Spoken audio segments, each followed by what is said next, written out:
Hello everyone, I'm sure you are doing well, you are keeping yourself safe, healthy and studying because exams are very near and I'm sure आप लोग ये सारे revision videos जो upload हो रहे हैं उनका बहुत अच्छे से इस्तेमाल कर रहे हो. You are diligently sitting, watching the videos, trying to solve the questions, trying to understand the theory which is being taught in other subjects and making the most out of these resources which are available to you. So today we are going to do a revision of a very important topic which is probability, right? So let's get started and we will understand how to crack the questions on probability. So as we are doing in every class, we will solve the questions and in turn understand the theory and how to apply it. ये सिर्फ theory जानने से कुछ नहीं होगा, apply करना सीखना है. The probability that there is at least one error in an account statement prepared by three persons A, B and C are this. तो देखो सबसे पहले अपने ऐसा लिखते हैं probability of A is 0.2. अब ये A का क्या मीनिंग है? The meaning of A is at least one error. At least one error. तो A is doing at least one error, इसका probability 0.2 है. तो what will be P of A bar? A bar is A complement, मतलब at least एक mistake होगा, इसका probability 0.2 है. तो A बार कितना हो जाएगा 0.8 and A bar will be what कि A is giving the correct answer और A इज व्हाटएवर, मतलब जो भी कर रहा है ये अकाउंट स्टेटमेंट को करेक्ट मार्क कर रहा है. ठीक है. प्रोबेबिलिटी ऑफ B कितना दिया हुआ है 0.3. तो probability of B bar will be how much 0.7. अब ये कैसे आ रहा है? अरे 1 से माइनस कर रहे हैं दोस्त. 1 माइनस दिस 1 माइनस, क्योंकि प्रोबेबिलिटी 100% इज ऑलवेज 1, राइट. और ये कितना है 0.1, तो ये कितना हो जाएगा 0.9. अब पूछा क्या है? If A, B and C prepare these many total statements, तो इसमें से what is the expected number of correct statements. तो अब प्रोबेबिलिटी कि A करेक्ट स्टेटमेंट देगा वो 80% है या फिर 0.8 है. तो अब टोटल 60 स्टेटमेंट उसने किया, तो 60 में से इसको अगर इंटू 0.8 कर दें तो कितना आएगा 48. तो इसका मतलब 48 वो करेक्ट करने का प्रोबेबिलिटी है उसका कि 80% ऑफ द टोटल का वो करेक्ट करेगा. वैसे ही ये 70 था, तो 70 इंटू 0.7 कर देंगे तो 49 आ जाएगा. ये बिजली कैसे चमक गया इधर. और 90 इंटू 0.9 करेंगे तो कितना आएगा 81. अब तीनों को अपने अगर ऐड कर दे तो कितना आएगा 178. So that means the expected number of correct statements is 178, right? 178 हम लोग एक्सपेक्ट कर सकते हैं कि सही ये लोग देंगे.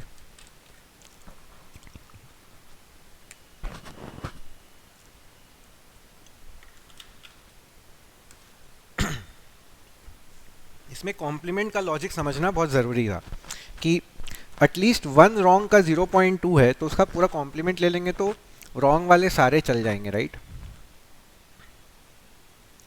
चलो next. Moidul draws 2 balls from a bag containing 3 white and 5 red balls. तो एक बैग है, को थोड़ा बड़ा कर देता हूँ इसको.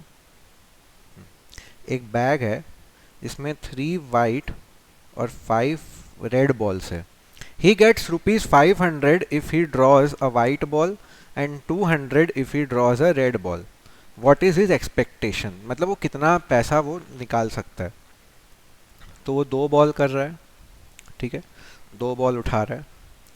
तो अब क्या क्या प्रोबेबिलिटी हो सकता है, मतलब क्या क्या केसेस हो सकता है. या तो वो दोनों रेड बॉल उठाएगा, या दोनों वाइट बॉल उठाएगा, या फिर एक रेड और एक वाइट उठाएगा. यही 3 प्रोबेबिलिटी हो सकता है, राइट. तो अब उसका एक्सपेक्टेशन कैसे निकालेंगे? एक्सपेक्टेशन मतलब ये x हटा देता हूँ मैं, छोड़ो. Expectation will be how much. अगर वो दोनों रेड बॉल उठाता है, अगर वो दोनों रेड बॉल उठाता है तो उसका प्रोबेबिलिटी कितना है, मतलब what is the probability of drawing a red ball 5/8 and what is the probability of drawing a white ball 3/8. Right. So this will become 5/8 into 5/8. क्यों इंटू? क्योंकि ये तो अपने में इंडिपेंडेंट इवेंट्स है ना, पहला बॉल और दूसरा बॉल में कोई रिलेशन नहीं है, बट एक रिलेशन है. One very important thing which you should understand here is, ये 5/8 हुआ, तो अगर मान लो उसने पहला बॉल उठा लिया, अब अगला अगर रेड बॉल ही उसको उठाना है तो टोटल नंबर ऑफ बॉल्स कितने बचे? 7, राइट. और रेड बॉल्स कितने बचे? 4. तो अगले वाले का प्रोबेबिलिटी चेंज हो जाएगा. तो ये इस तरह से रिलेटेड है. ठीक है, तो ये इसका ये चीज हो गया. Okay, and how much money can he get out of this? दोनों रेड बॉल उसने उठाया तो 500 रुपया, 200 रुपया मिलता है उसको एक रेड बॉल का, तो ये 400 हो जाएगा. प्लस प्लस क्यों कर रहे हैं? क्योंकि we are taking chances, right. तो और अगर दोनों वाइट उठाता है तो पहली बार में तो 3/8 होगा, दूसरी बार में 2/7 होगा, और इसको किससे मल्टीप्लाई कर देंगे? 1000 से. 1000 क्यों? क्योंकि 500 रुपया मिल रहा है एक वाइट बॉल उठाने का. और अगर एक रेड और एक वाइट होता है तब क्या होगा? तो देखो, अगर एक रेड और एक वाइट होता है तो अब इसमें what you have to understand is, तो मान लो कि पहले रेड बॉल उठाया, तो पहले रेड बॉल उठाएगा तो उसका प्रोबेबिलिटी इज 5/8, और दूसरा वाइट होगा तो उसका प्रोबेबिलिटी कितना हो जाएगा? वाइट कितने हैं? वाइट तो 3 है, तो ये 3/7 हो जाएगा. अब इसमें प्लस करना पड़ेगा. पहले अगर वाइट बॉल उठा लिया तब कितना होगा? 3/8 इंटू दूसरी बार जब रेड उठाएगा तो कितना हो जाएगा? 5/7. और इसको मल्टीप्लाई किससे करना पड़ेगा? इसको मल्टीप्लाई करना पड़ेगा विद द अमाउंट. तो 500 और 200 700 रुपया से इसको मल्टीप्लाई कर देते. So now let's try to find this out. तो ये कितना आ रहा है? 5 4 था 20, 20 into 4 is 8000 divided by 56 plus 6000 divided by 56 plus ये कितना आ जाएगा? 5 3 15, 15. तो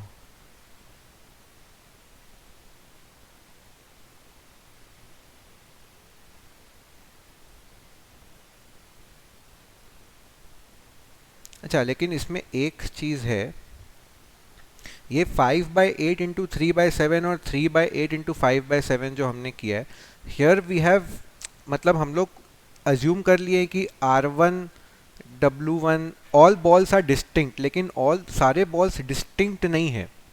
all the balls are similar, मतलब दो रेड बॉल है तो दोनों में से कोई भी मैं उठाऊं उससे कोई फर्क नहीं पड़ेगा. ठीक है, तो यहाँ पे रेड और वाइट का जो आ रहा है इसमें प्रोबेबिलिटी, चलो ठीक है मैं ये वाला चीज़ आपको एक्सप्लेन करता हूँ. तो ये 30 हो जाएगा, 30 into 7 which is 21.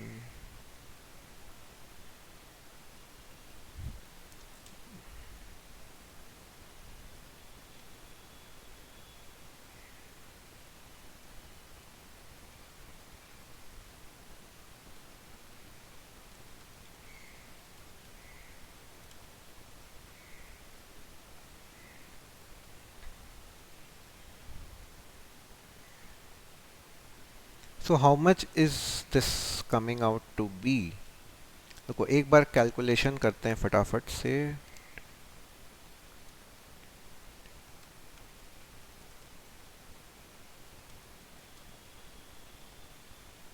This is coming out to be 625, right. Okay, तो अब if he is asked to pay, तो देखो what is his expectation? His expectation is ₹625, मतलब वो 625 रुपीज अर्न कर सकता है. ठीक है, तो इसमें ऑप्शंस ए या बी में से कोई आंसर होगा. अब बोल रहा है if he is asked to pay ₹400 for participating in the game would he consider it a fair game to participate. तो देखो, चाहे कुछ भी परम्यूटेशन कॉम्बिनेशन हो, मतलब उसका एक्सपेक्टेशन वैल्यू 625 हो रहा है, तो दैट मीन्स अगर उसको 400 रुपया देना पड़ रहा है गेम खेलने के लिए, फिर भी उसके पास 225 रुपया मतलब वो सरप्लस कमा सकता है। He can expect 625 rupees from this game. ऐसे तो वो 1000 भी एक्सपेक्ट कर सकता है, क्योंकि 500 दो वाइट बॉल ले लिया तो, लेकिन दो रेड बॉल लेगा तो 400 हो जाएगा, तो वो एटलीस्ट 400 भी मिनिमम है उसके लिए, तो वो लॉस में तो नहीं जाएगा। और प्रोबेबिलिटी यही बता रहा है कि 625 रुपीज कमाने का चांसेस हाई है, तो मतलब he should consider it as a fair game. So option B will be the answer. It is a fair game and he should participate, क्योंकि वो कुछ तो लेके ही जाएगा, राइट। चलो next. So why did I do this, did you understand? Because R W और W R दो अलग केसेस बन सकते हैं, राइट? Got it? चलो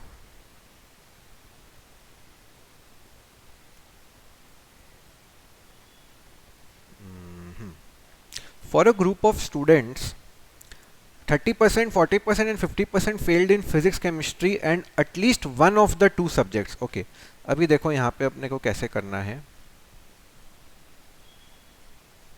See, probability that he failed in physics is 0.3, 30% को 0.3 लिख सकते हैं। Probability that he failed in chemistry is 0.4 and probability that he failed in at least one of the two subjects, मतलब ये हो गया P union C, मतलब ये 0.5। इसका मतलब क्या हुआ कि फिजिक्स या केमिस्ट्री दोनों में से किसी में एटलीस्ट एक में तो फेल हुआ ही है। दिस ऑल्सो इंक्लूड्स वो लोग जो दोनों में फेल हुए हैं, राइट? क्योंकि बोला है at least one of the two subjects, ऐसा भी हो सकता है कि दोनों में फेल हुआ है, right? If an examinee is selected at random, what is the probability that he passed in physics if it is known that he failed in chemistry? अब ये conditional probability आ गया, तो हम लोग को निकालना क्या है? Probability that he passes in physics। तो P को हमने माना था failing in physics, तो passing in physics का P बार करना पड़ेगा given that he failed in chemistry। तो ये अपने को निकालना है। I hope you understood what we have to find out. We have to find out probability that he passed in physics given that he failed in chemistry। तो इसका formula क्या होता है? probability of C intersection P bar divided by probability of C। ये हम लोग simple formula पढ़े हैं। कोई भी कंडीशनल प्रोबेबिलिटी में आई can right it in this way, जो न्यूमरेटर होता है C intersection numerator divided by denominator का प्रोबेबिलिटी। तो अब P ऑफ C तो हम लोग को पता है, लेकिन P of C intersection P बार ये हम लोग को नहीं पता। अब ध्यान से देखो, C इंटरसेक्शन P बार क्या हुआ? Probability of C intersection P bar means ये क्या सिग्निफाई कर रहा है? This signifies that we want the intersection between people who failed in chemistry and passed in physics, right? तो जो लोग केमिस्ट्री में फेल हुए हैं और फिजिक्स में पास हुए हैं वो मेरे को चाहिए, right? So this will be what? This will be nothing but probability of people who have failed in chemistry minus probability of people who have failed in chemistry and physics both। समझने की कोशिश करो। मेरे पास एक group है chemistry में जो लोग फेल किए, उसमें दो टाइप के लोग हैं। एक उस टाइप के लोग हैं जो केमिस्ट्री और फिजिक्स में भी फेल हुए हैं, और एक है केमिस्ट्री। देखो, ये मेरा केमिस्ट्री का ग्रुप है, इसमें दो टाइप के लोग हैं। एक है जो फिजिक्स में फेल है और एक है जो फिजिक्स में पास है। तो मेरे को क्या निकालना है? मेरे को चाहिए वो लोग जो लोग केमिस्ट्री में फेल तो हुए ही हैं और फिजिक्स में पास हुए हैं। तो उसके लिए मेरे को क्या करना पड़ेगा भाई? मेरा केमिस्ट्री का तो ये बड़ा सेट है, उसमें से मेरे को ये दो निकालना है। तो केमिस्ट्री में से मैं उनको निकाल दूं जो लोग केमिस्ट्री और फिजिक्स दोनों में फेल हुए हैं, तो मेरे को वो मिल जाएगा जो केमिस्ट्री और में फेल हुए हैं, फिजिक्स में पास हुए हैं। ऐसा तो होने से केमिस्ट्री में पास, क्योंकि वो तो है ही नहीं, राइट। तो अभी अपने ये करते हैं, तो प्रोबेबिलिटी ऑफ केमिस्ट्री में फेल कितना है भाई, 0.4। और प्रोबेबिलिटी ऑफ केमिस्ट्री और फिजिक्स दोनों में फेल, वो हम लोग के पास नहीं है अभी इंफॉर्मेशन, राइट। पर हम लोग निकाल लेंगे ना इन तीनों के यूज से। देखो इधर, तो what is the formula, probability of P intersection, अपने को चाहिए probability of C intersection P is nothing but probability of C plus probability of P minus probability of C union P.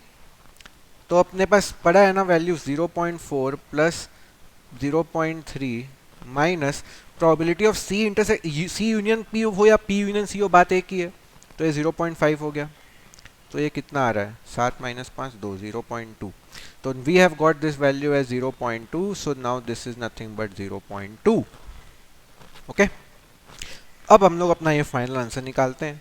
तो ये 0.2 है डिवाइड बाय ये 0.4 है, कटा कटा कटा कटा, half is the answer, option A, right. So you understood our steps. सबसे पहले हम लोग क्या देखें भाई, निकालना क्या है। निकालना क्या है, जब एक बार डिटरमाइन हो गया उसके बाद देखें क्या क्या चाहिए। तो अब सी तो है, सी इंटरसेक्शन पी बार चाहिए।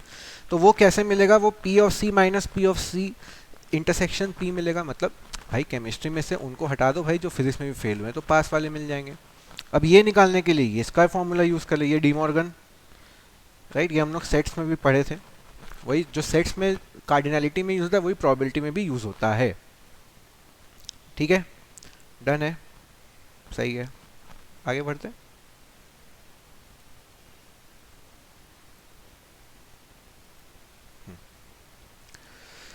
अच्छा, कुछ मिस तो स्किप तो नहीं होगा क्वेश्चन, देख लेता हूँ मैं। हाँ, नहीं हुआ, चलो।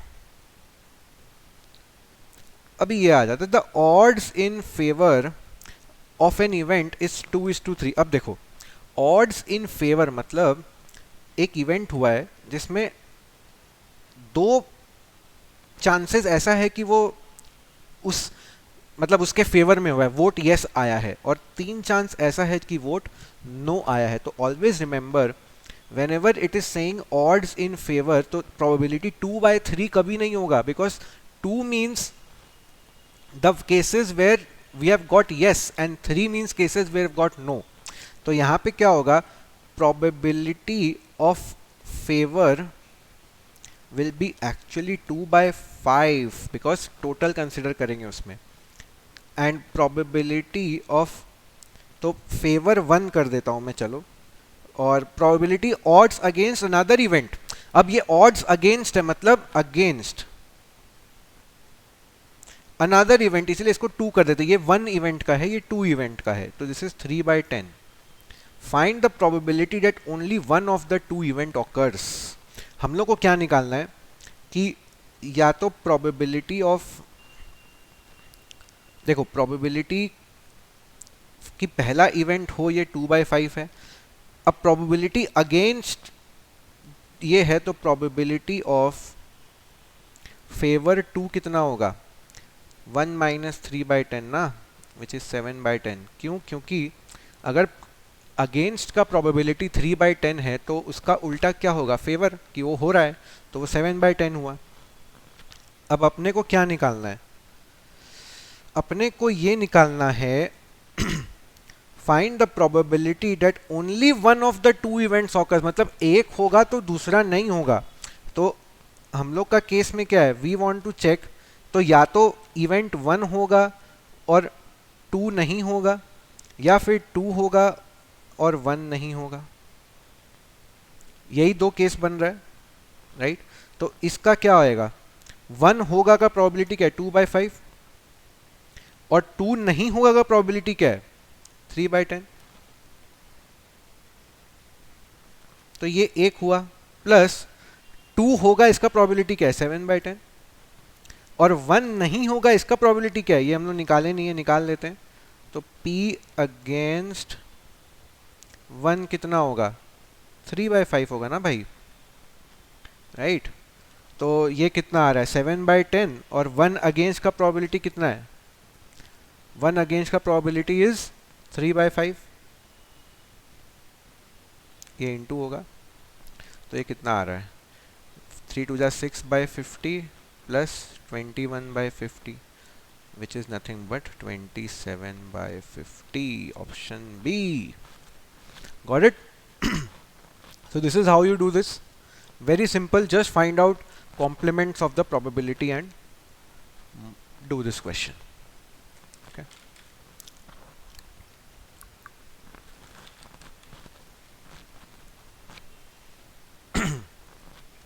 All right. Next.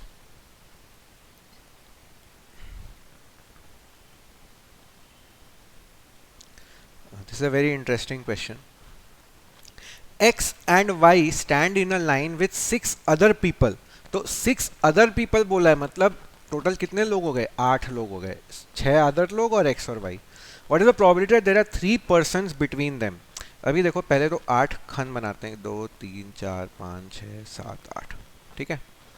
अब बोल रहे हैं कि X और Y के बीच में सिर्फ 3 लोग होने चाहिए. तो सपोज अगर मैं Y को यहाँ बैठा दूँ तो X यहाँ आ सकता है. एक ये पॉसिबिलिटी हो सकता है. फिर अगर y यहां आता है तो x यहां आ सकता है. y यहां आएगा तो x यहां आएगा. y यहां आएगा तो x यहां आएगा. और कोई पॉसिबिलिटी हो सकता है क्या भाई? क्योंकि मेरे को 3 लोग को बैठाना ही है बीच में, x और y के बीच में. तो मेरा ये 4 केसेस बनता है. अब देखो, x और y अगर यहाँ पे बैठ चुका है, फिट हो गया एकदम, तो बाकी कितने लोग बचे? 1 2 3 4 5 6, बाकी 6 लोग. अब ये 6 लोग तो अपने में जितने चाहे उतने वेज में घूम सकते हैं, right? They can move around इधर उधर, जहाँ पे मन, कोई इधर से उधर चला जा सकता है, उधर से जा सकता है. अरेंजमेंट पॉसिबल्स है. तो ये 6 फैक्टोरियल होगा. ये परम्यूटेशन कॉम्बिनेशंस में किया हुआ है दोस्त, 6 फैक्टोरियल, राइट? एंड ये x और y जो है, ये भी तो अपने में, ऐसा तो बोला नहीं है कि x पहले आएगा और y बाद में रहेगा, ऐसा तो कभी नहीं बोला. y x भी हो सकता है, तो इसको भी इंटू 2 कर दो. सिमिलरली इसके लिए भी यही सेम चीज हो जाएगा, इसके लिए भी यही सेम चीज हो जाएगा, और इसके लिए भी यही सेम चीज हो जाएगा ना भाई. और इन सबको प्लस करना पड़ेगा, इन सबको प्लस करना पड़ेगा. तो 6 फैक्टोरियल इंटू 2 कितना होता है? 6 factorial is how much? 720. Calculator use करते हैं ना. 720 इंटू 2 1440. 1440 इंटू 4 कर देते हैं क्योंकि 4 है. तो ये कितना आ रहा है? 5760. ओके. तो ये तो देखो, प्रोबेबिलिटी क्या होता है? Probability of any event is favourable outcomes divided by total outcomes. तो अब इस पर्टिकुलर केस में फेवरेबल आउटकम यही हुआ ना कि 3 लोग बैठेंगे x और y के बीच में. तो वो कितना आया है? 5760. And what is the total number of outcomes? Total number of outcome में टोटल कितने वेज में इन लोगों को मैं अरेंज कर सकता हूँ. अब ये रेस्ट्रिक्शन नहीं है कि x और y के बीच में 3 लोग ही बैठेंगे. तो टोटल 8 लोग हैं ना भाई. तो 8 फैक्टोरियल होगा ना. अब इसका वैल्यू निकाल लो. डिवाइडेड बाय 8 फैक्टोरियल कितना होता है? 8 फैक्टोरियल इज 720 इंटू 7 इंटू 8, 40320. तो 5760 divided by 40320, 0.14, 14.28, 1/7. This is nothing but, मैं करके दिखा देता हूँ. आंसर 1/7 आ चुका है मेरा वैसे. This is 40320. अब इसको आप कैलकुलेटर में करोगे तो 0.1428 आएगा, विच इज नथिंग बट 1/7. नहीं तो ऐसे भी कर सकते हो भाई, कोई प्रॉब्लम नहीं है. देखो ना, जा रहा है 7 से जाएगा. 7 6 42, ये 1/7 हो जाएगा यार, कर लेना. ठीक है. So you understood the logic. Probability simple. ये this is the simplest definition of a probability, कि भाई प्रोबेबिलिटी कोई भी हो, वो favourable events divide by total number of outcome आएगा. Favourable outcome divide by total number of outcome, right? चलो,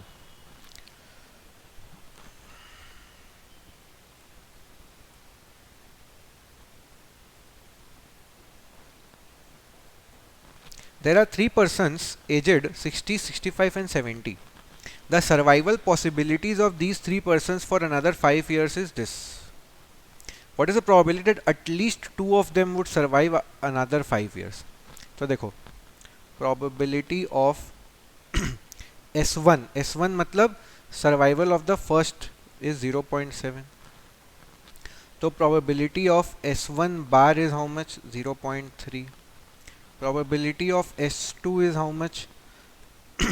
दूसरा वाला उसका सर्वाइवल का प्रोबेबिलिटी इतना है, तो उसका डेथ का पॉसिबिलिटी 0.6 हो जाएगा. 1 से माइनस करते जा रहा हूँ और कुछ नहीं है. और तीसरा वाला जो है सबसे एजेड जो है उसका बचने का बहुत कम चांस है 0.2, तो उसका मरने का चांस कितना हो जाएगा 0.8. ठीक है. What is the probability that at least two of them would survive? तो at least two of them would survive मतलब या तो तीनों ही सर्वाइव कर जाए या फिर दो, इन तीनों में से दो जन सर्वाइव करे. तो सपोज तो हमें क्या निकालना है? प्रोबेबिलिटी ऑफ या तो S1 जिंदा रहे, S2 जिंदा रहे और S3 नहीं जिंदा रह पाए. ये हो सकता है. या फिर S1 रहे, S2 ना रहे और S3 रहे. या फिर S1 ना रहे, S2 रहे और S3 रहे. तो एक एक बार मैंने सबको ऑफ कर दिया, राइट? S1, S2, S3 तीनों को ऑफ कर दिया एक एक बार, और बाकी टाइम में वो लोग रहे. तो ये तीन पॉसिबिलिटी है. चौथा पॉसिबिलिटी क्या है कि भाई तीनों ही जिंदा रह जाए, वो भी मैं कंसिडर कर सकता हूँ ना, वो तो बेस्ट केस होगा. एटलीस्ट टू बोला है तो यहाँ पे एटलीस्ट टू हो रहा है, और एटलीस्ट टू में मतलब तीन भी हो सकता है. तो इसमें हमने वही केस हटाया जहाँ पे तीनों मतलब तीनों का डेथ हो रहा है, वो केस हटा दिया, और कोई दो का डेथ हो रहा है वो केस हटा दिया. ठीक है. तो अब ये कितना आ रहा है? अब तो यार मैथ्स कैलकुलेटर का कमाल है, बस और कुछ नहीं. मैथ्स तो ख़त्म हो गया. ये 0.8 हो जाएगा. ये कितना आएगा? 0.7 इंटू 0.6 इंटू 0.2, फिर ये 0.3 है, फिर ये 0.4 है, फिर ये 0.2 है, फिर ये 0.7 है, फिर ये 0.4 है, 0.2 है. अब भाई इन सबको करना है ऐड. कर लो यार. कितना आएगा? 8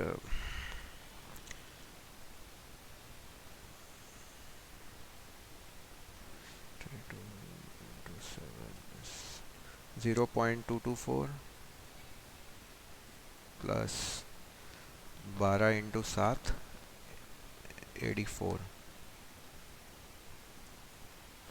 0.084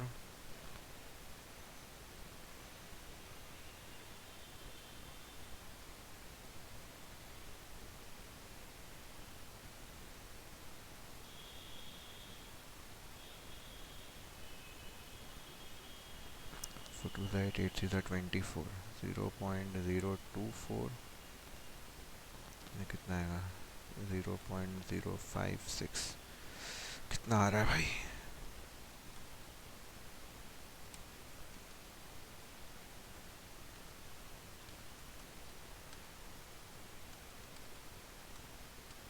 $0.388. ऑप्शन में है. Option D is your answer, right? Simple, straight forward. तो आपको कॉम्प्लीमेंट निकालना है और फिर बस देखना है कि क्वेश्चन में क्या बोला है, बस इतना ही है और कुछ नहीं है. ठीक है. चलो next, start this. Okay, so now we do this question. There are two urns containing 5 red and 6 white balls and 3 red and 7. तो एक अर्न है जिसमें 5 रेड है और 6 वाइट है. दूसरे में 3 रेड है और 7 वाइट है. If 2 balls are drawn from the first urn without replacement and transferred to the second urn, and then a draw of another 2 balls is made from it, what is the probability that both the balls drawn are red? तो अब second earn से जब दोनों ball उठाएंगे तो उसका red होने का प्रोबेबिलिटी क्या है? तो वो तो डिपेंड करेगा, इस ट्रांसफ़र पे भी डिपेंड करेगा, राइट? तो मान लेते तो क्या हो सकता है, देखो या तो हो सकता है कि दोनों रेड बॉल ट्रांसफ़र हुए हैं, या फिर हो सकता है दोनों वाइट बॉल ट्रांसफ़र हुए हैं, और या फिर हो सकता है एक रेड और एक वाइट बॉल ट्रांसफ़र हुए. तो अब प्रोबेबिलिटी कि दोनों रेड बॉल ट्रांसफ़र हुआ है इसमें से, वो कितना होगा?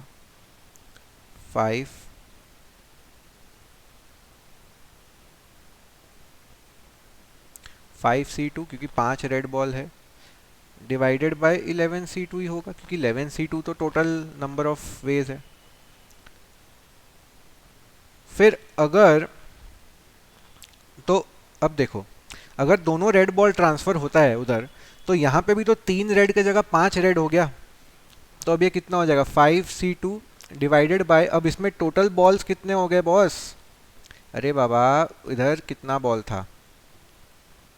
इधर 10 बॉल था, इधर 11 बॉल था.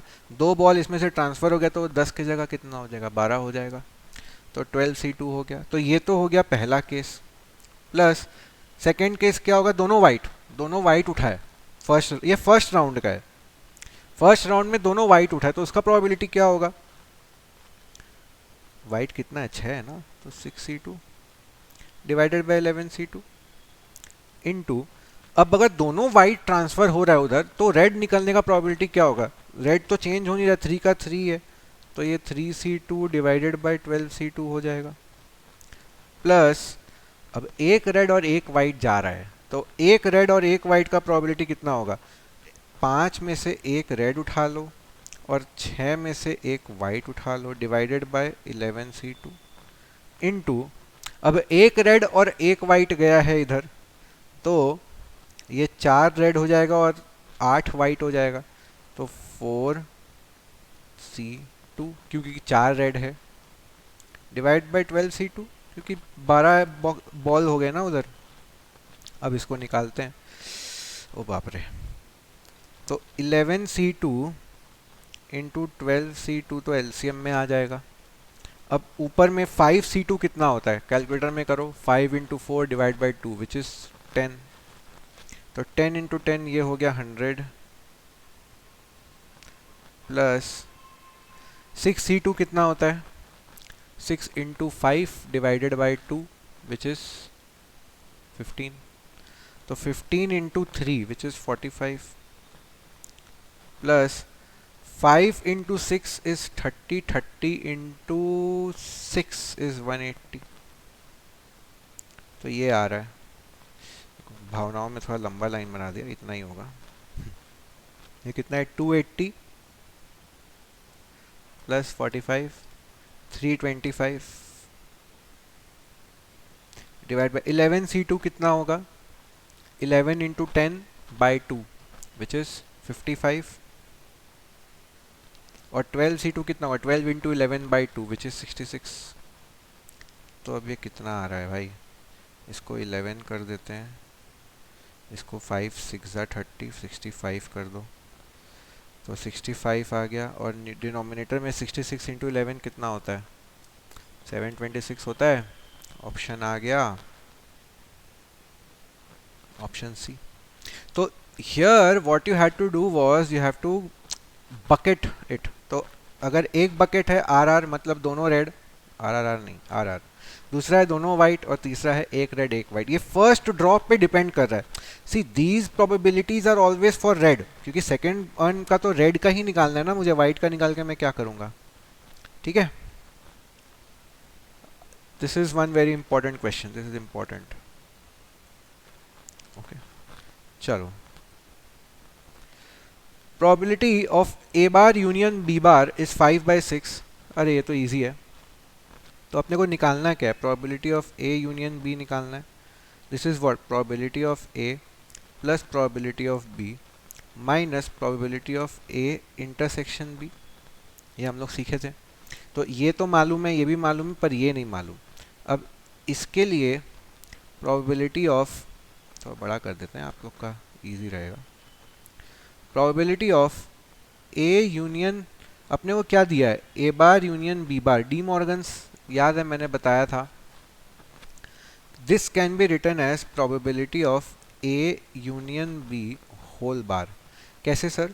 क्योंकि मैंने क्या बोला था, जब ये बार पूरे में लगेगा तो अंदर का यू उल्टा हो जाएगा, तो इंटरसेक्शन बन जाएगा यूनियन, और ये पूरे में लग गया। अब ये भी तो नहीं दिया हुआ है सर, नहीं दिया हुआ है, बट ये तो दिया हुआ है। इनफैक्ट इसकी,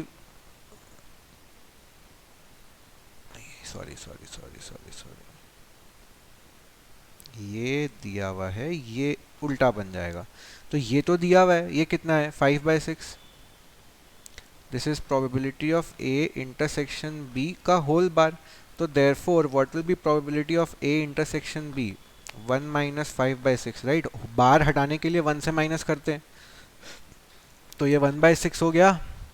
अब निकाल लो, ये 1/2 है, ये अच्छा ये भी देखो महान, बी बार दिया हुआ है, तो इसको 1/3 कर दो ना सीधा, 1 - 2/3 -1/6। तो ये कितना आएगा, this is 5/6 -1/6 which is 4/6 which is 2/3 which is option C. Okay, this is the answer. Simple question था ये, इसमें कुछ ज़्यादा टेंशन नहीं लेना है, साल खाली ये फॉर्मूला याद रखना बहुत इंपॉर्टेंट है।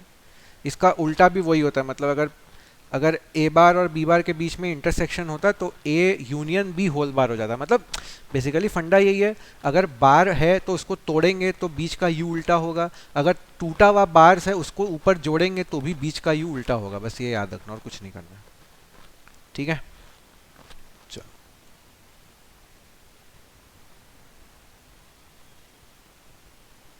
if an unbiased die is rolled once, the odds in favor of getting a point which is multiple of 3, easy है यार।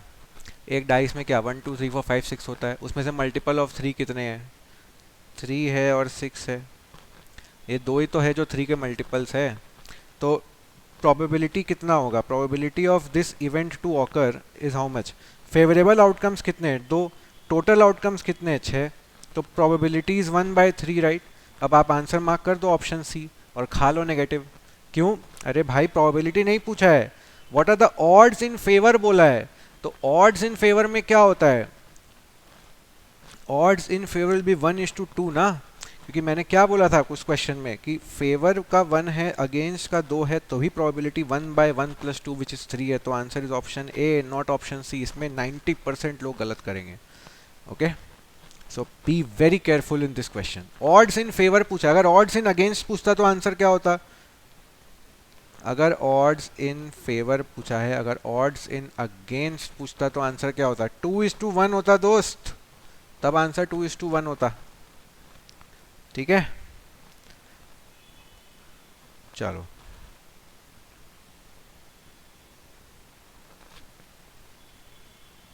ये क्वेश्चन आप खुद से ट्राई कर सकते हो क्या। It is given that a family of 2 children has a girl, what is the probability that the other child is also a girl.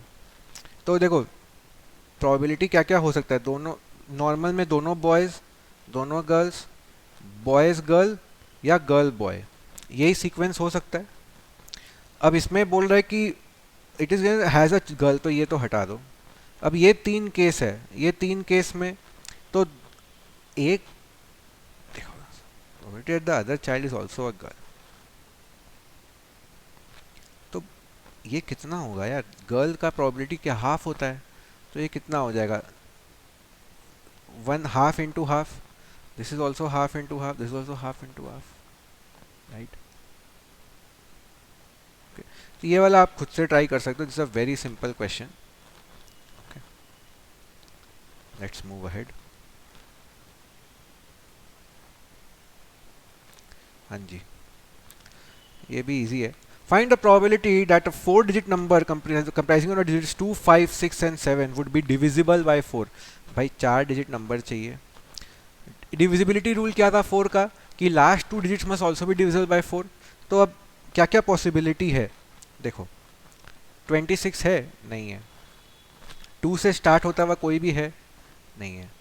फिर 5 से स्टार्ट होता हुआ है, हाँ है, 56 है। 52 भी है, इनफैक्ट 52 है, 56 है, बस। फिर 6 से स्टार्ट होता हुआ कुछ है, 62 है, नहीं, कुछ भी नहीं है। फिर 7 से स्टार्ट होता हुआ क्या है, 72 है, 76 भी है, ठीक है। तो ये 4 ही तो पॉसिबिलिटी है। तो अभी देखो, अगर ये बाकी दो नंबर्स तो दो 2 फैक्टोरियल वेज में अरेंज हो सकते हैं। यहाँ भी 2 फैक्टोरियल, यहाँ भी 2 फैक्टोरियल, यहाँ भी 2 फैक्टोरियल। तो ये कितना आएगा, 2 + 2 + 2 + 2 इज 16। सॉरी यार, क्या कर रहा हूँ मैं, 8, राइट। और टोटल पॉसिबिलिटी कितना है, 4 फैक्टोरियल। तो what is my probability, probability is, मैंने क्या बोला था, favourable divided by total. Favourable is 8, total is 4 factorial which is 24। तो option C is the answer. Ideally इसका 1/3 होना चाहिए, बट ऑप्शन में अगर ऐसे ही दिया है तो ऐसे ही ठीक। ठीक है, इजी क्वेश्चन है, इसमें कुछ नहीं है। ओके अभी ये देखो, what is the probability that a leap year selected at random would contain 53 Sundays. हाँ जी, अभी देखो 53 संडे, अच्छा सॉरी सैटरडेज है, बात एक ही है, answer will be the same. तो अब इसमें क्या है, देखो हमारा जो ईयर होता है उसमें कितने वीक्स होते हैं, 52 वीक्स होते हैं। तो 52 वीक्स इंटू 7 आप कर दो तो कितना आएगा, 364। 364 डेज एक ईयर में होता है। तो नॉर्मल ईयर 365 का होता है, मतलब उसमें एक दिन एक्स्ट्रा होता है। अब लीप ईयर में कितना होता है, 366 डेज होता है, मतलब उसमें 2 दिन एक्स्ट्रा होगा वीक का, 2 दिन एक्स्ट्रा होगा वीक का। अब पूछ रहा है कि सैटरडेज एक, तो 52 सैटरडेज तो आ ही रहा है, उसका प्रोबेबिलिटी तो 1 है, पर वो एक जो एक्स्ट्रा सैटरडे है, अब वो कहाँ कहाँ पे लाई कर सकता है। तो या तो वो 2 दिन मंडे ट्यूसडे हो सकता है, ट्यूसडे वेडनेसडे, वेडनेसडे थर्सडे, ऐसे करके पेयर्स बन सकते हैं। तो सैटरडे कितने पेयर्स में आता है, तो टोटल कितने पेयर बन सकते हैं, Monday Tuesday, Tuesday Wednesday, Wednesday Thursday, Thursday Friday, Friday Saturday, Saturday Sunday, Sunday Monday. 7 pairs, total 7 pairs बन सकते हैं। इसमें से सैटरडे कितनी बार आ रहा है, या तो फ्राइडे सैटरडे या फिर Saturday Sunday, 2 times. The answer is 2/7। इतना इजीली हो सकता है ये क्वेश्चन। वही अगर सैटरडे की जगह संडे देता, मंडे देता, ट्यूसडे से कुछ भी देता, आंसर 2/7 ही होगा, because it's a leap year. अगर ये नॉन लीप ईयर होता तो आंसर कितना होता, 1/7। क्यों, क्योंकि तब एक्स्ट्रा एक ही दिन है। तो हम लोग यही देखते कि भाई 7 दिन में से एक दिन सैटरडे पड़े, उसका प्रोबेबिलिटी 1/7 होगा। But since it's a leap year, so the answer will be 2/7। Very important question, it has come in many competitive exams, चाहे वो मतलब बैंकिंग के एग्जाम्स हो, एसएससी, कैट में नहीं आया है, कैट के लिए थोड़ा इजी है, but it's a very common question of probability. Okay चलो, अब एक दो क्वेश्चन अपने डिस्ट्रीब्यूशन से भी कर लेते हैं। If the area of a standard normal curve between z equal to 0 to z equal to 1 is this, then the value of phi of 1। अभी देखो z equal to 0 से z equal to 1 का value हम लोग को दिया हुआ है। तो हम लोग का जो बेल कर्व होता है, तो सॉरी ये थोड़ा गंदा सा बन गया, हाँ। तो जो बेल कर्व होता है, बेल कर्व में 0 से लेके 1 तक का वैल्यू दिया हुआ है। We need phi 1, phi of 1 means area of the curve जो पूरे 1 तक जाए। तो अब देखो z इक्वल्स टू 0 में, ये z इक्वल्स टू 0 का जो ये रेंज है तो 50% ही होगा ना, एज का तो एरिया जो होता है वो 50% ही होता है। तो और 0 से 1 के बीच में ये दिया हुआ है, तो अपने पास ये एरिया पता है विच इज 50% और ये एरिया दिया हुआ है।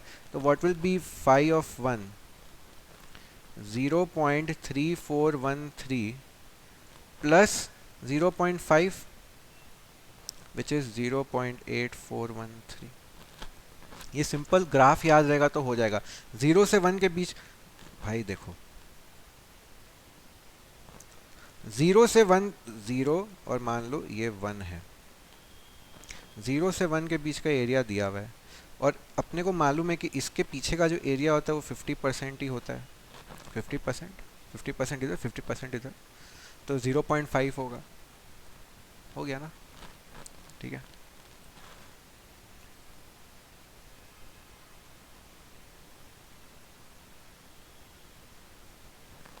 For a normal distribution with mean as 500 and standard deviation as 120, what is the value of k so that the interval this covers 40 to 40.32% of the area?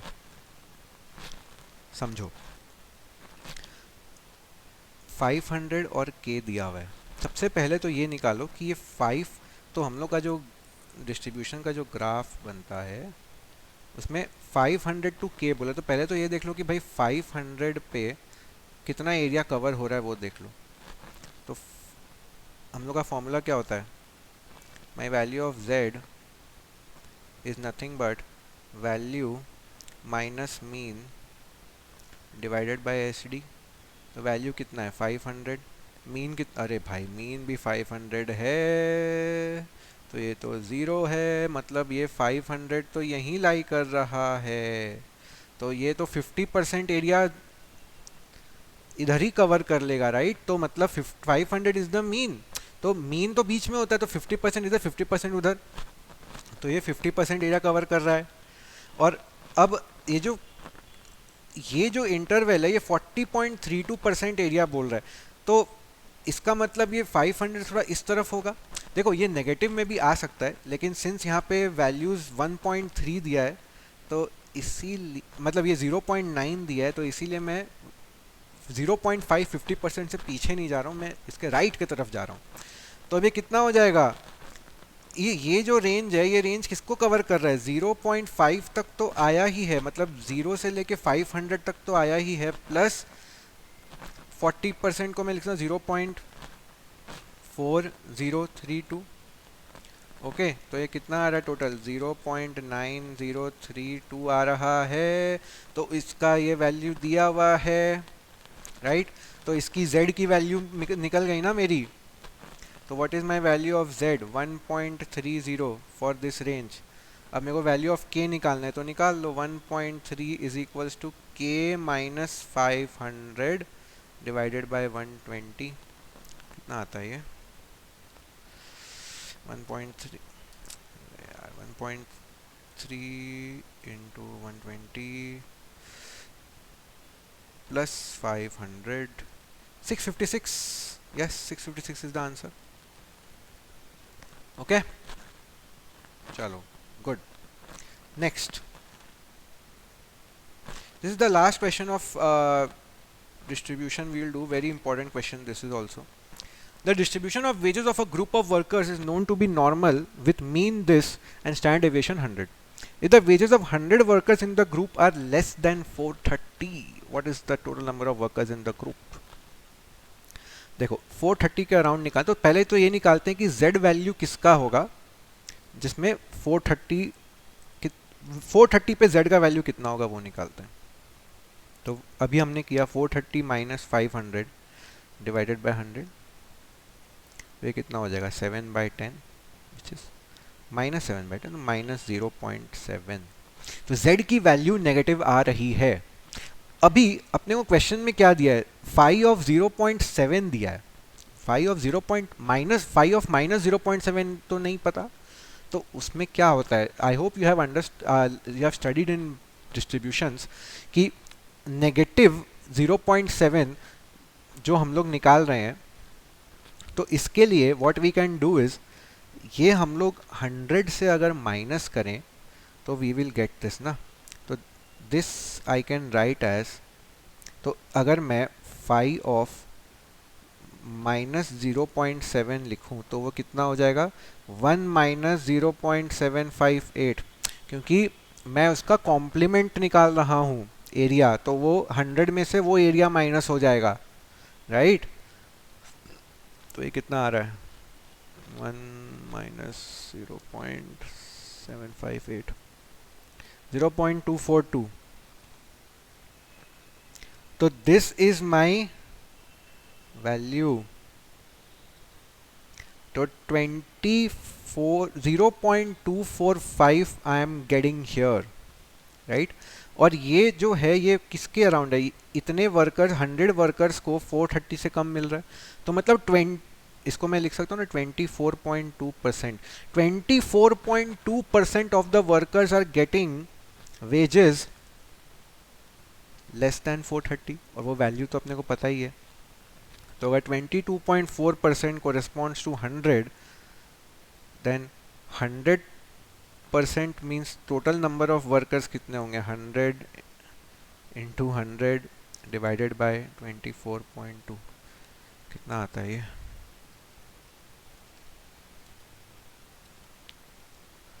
413 something, right? This is around approximately 413. This is the answer.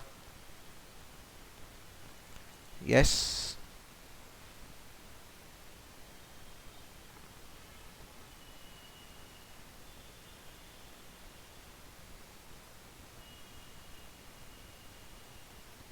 ठीक है, done.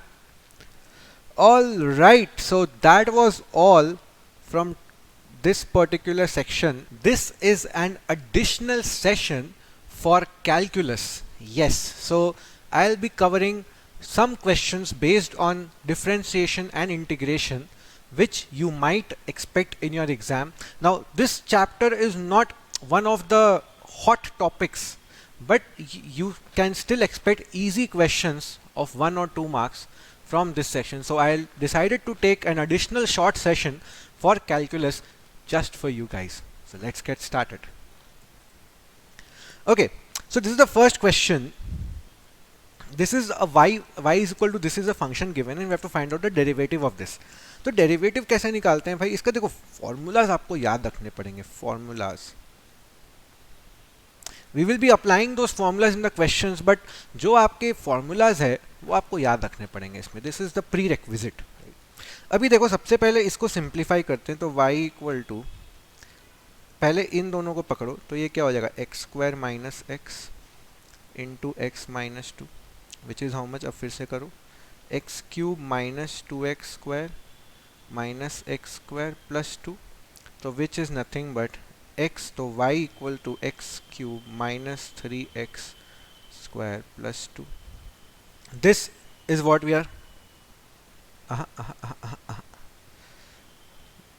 2x है ना, ये 2x है, right. तो this is what we are getting. अब अपने को इसका dy dx निकालना है. तो dy dx का फॉर्मूला एक्स क्यूब का क्या होता है? d dx of x to the power n is how much? n x to the power n minus 1. तो ये क्या हो जाएगा? 3x to the power 2 minus, अब कांस्टेंट को तो अपने साइड कर देते हो, कांस्टेंट को साइड कर दो.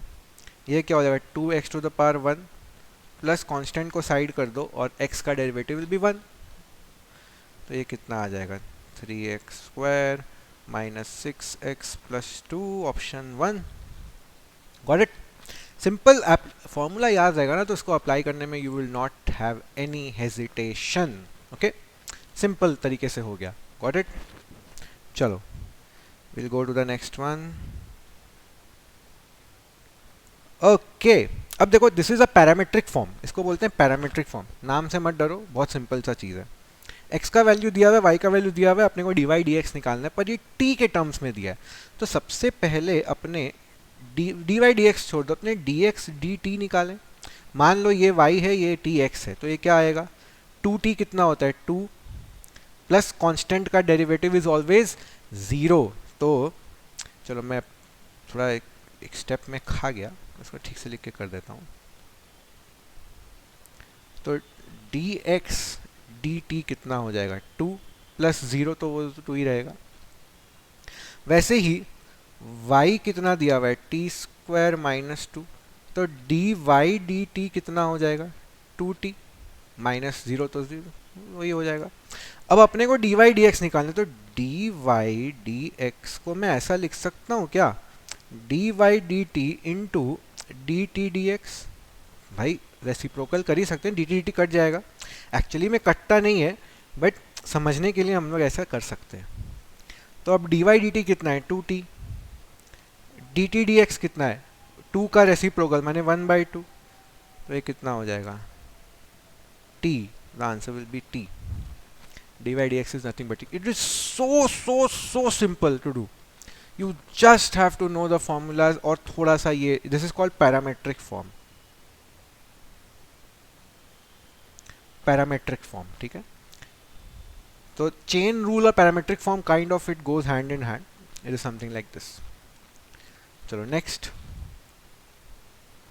अब ये 3 क्वेश्चन है, ये 3 क्वेश्चन को अपने रैपिड फायर मोड में करने वाले हैं, ठीक है। चलो let me number them as 1, this is as 2, this is as 3। आप खाली देखो कितना इजीली ये सॉल्व होता है। नंबर 1, x का वैल्यू पैरामीट्रिक फॉर्म में दिया हुआ है, तो चलो अभी मैं पिछले क्वेश्चन की तरह ज़्यादा स्टेप्स नहीं लिखूंगा क्योंकि I am sure you have understood it. तो ये a तो a ही रहेगा, ये 2at बन जाएगा dx dt, right right yes. और हम लोग का dy dt क्या है, dy dt will be 2a। क्यों सर? क्योंकि t तो भाई डिनोमिनेटर में dt है, तो x का डिफरेंशिएशन क्या होता है 1, तो t का भी 1 होगा कि हाँ x t है। तो देयरफॉर dy dx कितना हो जाएगा 2a इंटू 1/2at, एकदम पिछले क्वेश्चन में जैसा किए थे हु हबू सेम। तो 2a कैंसिल, तो ये कितना आ गया 1/t आ गया। अब 1/t आ गया। अब देखो यहाँ पे पूछा है at t equals to 2 what is the answer, तो t की जगह 2 डाल दो, हाफ आएगा। आप ऑप्शन 1 मार्क करो। क्वेश्चन 1 का कहानी इतना सा में ख़त्म, इतना सा एरिया में ऑप्शन 1 का स्टोरी इज ओवर, ठीक है। चलो number 2, f x equals to this then what will be this. अच्छा ये f के ऊपर जो बिंदी दिख रहे हो ना, ये f डैश होता है, इसका मतलब डिफरेंशिएशन, इसका डिफरेंशिएट, इसका डेरिवेटिव, बेसिकली इसका डिफरेंशिएशन करके जो वैल्यू आता है derivative, that is the thing. तो सबसे पहले एफ एक्स दिया हुआ है x square minus 6x plus 8, तो एफ डैश एक्स क्या होगा, it is nothing but d y d x, which is nothing but x square क्या होगा, अब भी अभी किए 2x, x और माइनस 6x का क्या होगा -6, क्योंकि x तो 1 हो जाएगा, और 8 कांस्टेंट का डिफरेंशिएशन हमेशा 0 होता है, तो प्लस 0 करके फ़ायदा नहीं है। So this is my F dash x. अब तो भाई कुछ भी नहीं करना, 5 और 8 डालो इसमें और जो वैल्यू आ रहा है वही निकालना है। तो f और f डैश 5 कितना होगा, 5 to the 10 minus 6 4, f dash 8 कितना होगा, 8 टू द 16 माइनस 6 10, तो इन दोनों को माइनस करेंगे तो कितना आएगा -6 आएगा, 4 माइनस 10 इज -6। अब ऑप्शन में देखो सीधा सीधा -6 नहीं दिया हुआ है, they have given you function के टर्म्स है, तो कुछ नहीं है, कोई प्रॉब्लम ही नहीं है बॉस। f डैश 2 कितना होगा, यहाँ पे ये तुम्हारा मास्टर फंक्शन बन गया। अब इसमें डालो 2, तो 2 इंटू 2 4, 4 माइनस 6 इज -2, तो ये तो आंसर होगा नहीं। 3 इंटू -2, हाँ -6, ऑप्शन 2। इतना सिंपल क्वेश्चन, और ऐसा ही क्वेश्चन आता है एग्जाम में। कैलकुलस में तुम्हें बहुत डिफिकल्ट क्वेश्चन नहीं देगा, तो people get afraid and they leave these questions, ये करते ही नहीं है, पर ये एकदम इजी है, राइट।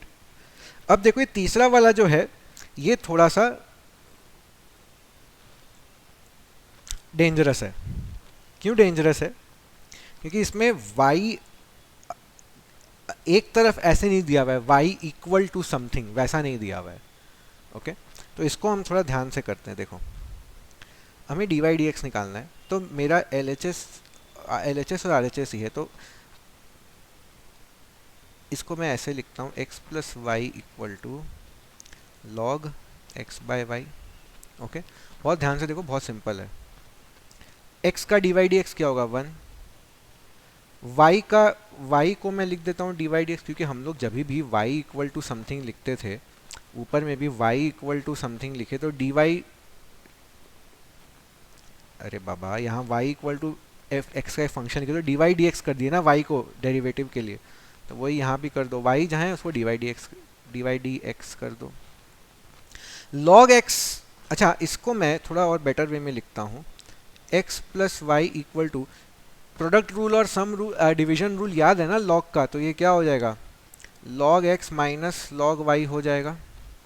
तो ये क्या हो जाएगा, अच्छा एक और formula, important formula, dy dx of log x is always 1/x, remember.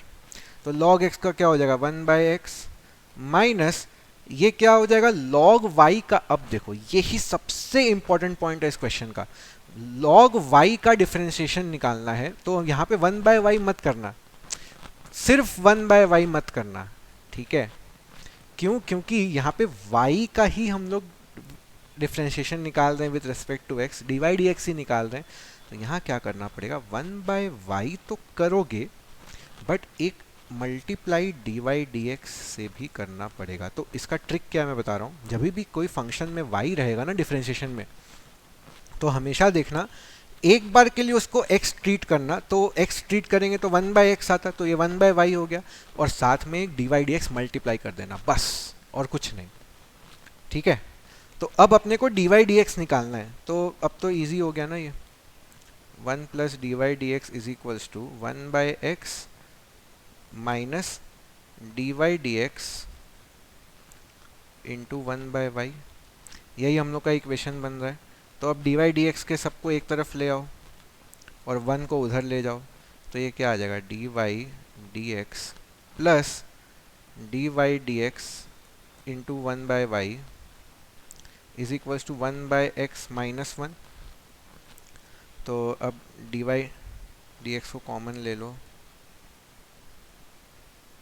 तो ये क्या आएगा, 1 प्लस, क्या हो रहा है, 1 plus 1/y is equal to ये, तो इसका एलसीएम ले लो भाई, तो ये क्या आएगा, 1 माइनस एक्स। तो therefore what is dy dx, 1 minus x by x. अच्छा, अब इसमें एक स्टेप में यहाँ लिख देता हूँ, dy dx, इसमें y एलसीएम लेंगे तो क्या आएगा, y प्लस 1, राइट। इसको मैं सिर्फ यहाँ लिखा हूँ, तो y प्लस 1 आएगा। तो अब ये क्या बन जाएगा, this divided by this y plus 1/y, तो ये कितना हो जाएगा, 1 माइनस एक्स क्रॉस रेसिप्रोकल हो जाएगा into y divided by x into y plus 1। तो कौन सा ऑप्शन है, ऑप्शन 1। देखो y into 1 minus x divide by x into y plus 1 हो या 1 प्लस वाई हो, इट्स द सेम थिंग। तो ये हो गया। तो इसमें ट्रिक यही था ध्यान रखने का कि भाई जहाँ पे y आ रहा है ना, वहाँ पे dy dx एक चिपका दो साथ में, उसको डिफरेंशिएट करो पर dy dx एक चिपका दो साथ में। ठीक है, चलो नेक्स्ट। अच्छा, अब ये हो गया एक एप्लीकेशन ऑफ डेरिवेटिव, बहुत सिंपल है। देखो, द कॉस्ट फंक्शन मतलब कितना खर्चा हुआ, कॉस्ट फंक्शन इतना बड़ा दिया हुआ है, and the demand function is this, then the marginal profit at x equals to this. तो सबसे पहले याद रखो, जो डिमांड फंक्शन दिया हुआ है ना, देखो हम लोग को प्रॉफिट निकाल, प्रॉफिट क्या होता है, प्रॉफिट हम लोग बचपन में क्या पढ़े हैं, revenue minus cost, selling price minus cost price, जितना पैसा आया जितना पैसा गया उसके बीच का जो है वो प्रॉफिट है। तो अब रेवेन्यू क्या होता है, revenue function is always given by the number of units, x is the number of units into demand function, ये याद रखना। तो मेरा रेवेन्यू फंक्शन कितना हो जाएगा, x into 500 minus 0.05x which is minus 0.05x square plus 500x। थोड़ा सा मैं इसको रीशफल कर दिया। तो ये मेरा रेवेन्यू फंक्शन है। मेरा कॉस्ट फंक्शन दिया हुआ है, दोबारा इसको नहीं लिखूंगा। तो मेरा प्रॉफिट फंक्शन कितना होगा, revenue function minus cost function. तो रेवेन्यू फंक्शन जो दिया हुआ है माइनस कॉस्ट फंक्शन, अरे बाबा कॉस्ट फंक्शन का साइज देखो खाली,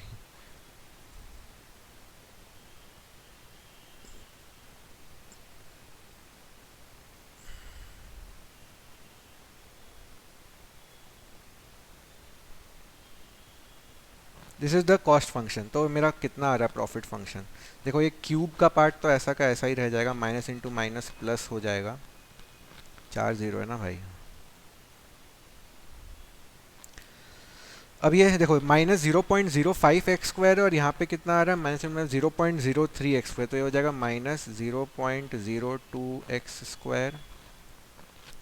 अब देखो यहाँ पे 300x है, प्लस इंटू माइनस माइनस हो जाएगा 300x, तो यहाँ पे प्लस 500, तो ये प्लस 200 हो जाएगा। ये करके देखो आपका हो जाएगा भाई। और ये माइनस 7 8 1 2 3। ठीक है, this is the profit function which is coming px। अब मार्जिनल प्रॉफिट क्या होता है, marginal profit is derivative of P X, तो this is nothing but P dash x.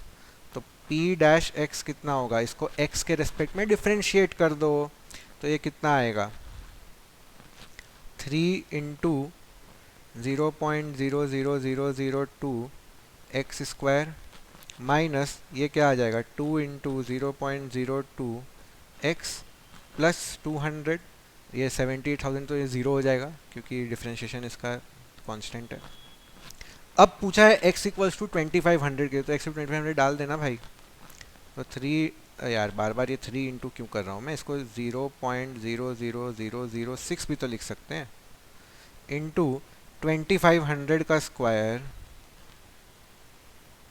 Minus ये हो जाएगा 0.04 इंटू 2500 प्लस 200, कितना आ रहा है ये, तो बहुत 2500 का स्क्वायर इंटू 0.12346 375 आ रहा है ये पार्ट आ रहा है 375 माइनस ये कितना आ जाएगा 0.04 इंटू 2500 100 प्लस 200, तो नेट कितना आ गया, नेट 100 रुपया ऐड हो जाएगा, तो 475 is the answer, right. 475 is the answer. तो ये होता है application of derivatives, this is a very simple application of it. Okay चलो, हाँ भाई, अब आ जाता है इंटीग्रेशन। इंटीग्रेशन का भी 2-3 क्वेश्चन कर लेते हैं फटाफट से। अगेन जो मैंने बोला डिफरेंशिएशन में वही इंटीग्रेशन में एप्लीकेबल है, फॉर्मूला सब याद होना बहुत ज़रूरी है वरना नहीं होगा। अब देखो इंटीग्रेशन ऑफ 5x² dx, तो इसका इंटीग्रेशन का फॉर्मूला क्या होता है, integration of x to the power n dx is always given as x to the power n+1 divided by n+1 plus k, कोई भी कांस्टेंट वैल्यू ऐड हो जाता है। तो अब इधर क्या होगा, कांस्टेंट 5 को तो बाहर निकाल ही दो, अब ये क्या हो जाएगा x to the power 2+1 divided by 2+1 plus k, तो ये कितना हो गया 5x³ bye 3 plus k, option 2। इतना इजी, बस फॉर्मूला याद रहेगा तो ये काम खत्म हो जाएगा इसमें। ठीक है, नेक्स्ट वाला देखो, ये भी और भी आसान है, ये तो होमवर्क देना चाहिए मुझे आपको, बट फिर भी मैं करा दे रहा हूँ।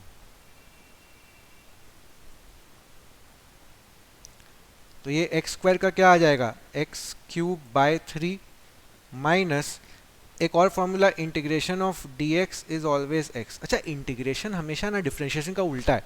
आप देखो जब x का डिफरेंशिएशन करते थे तो 1 आता था, अब 1 का इंटीग्रेशन करें तो x आ रहा है, right. This is one very important thing to remember. अब इसका x आ जाएगा और प्लस k तो होगा ही, तो ऑप्शन है कोई, हाँ है, ऑप्शन 2। इतना easy, right. Okay, this one is a very important question and this is the last question on integration which we will do. इससे ऊपर का don't expect in the exam, generally नहीं आता है, ठीक है। अब देखो इसका इंटीग्रेशन करना है, this we will solve using integration by substitution method, okay।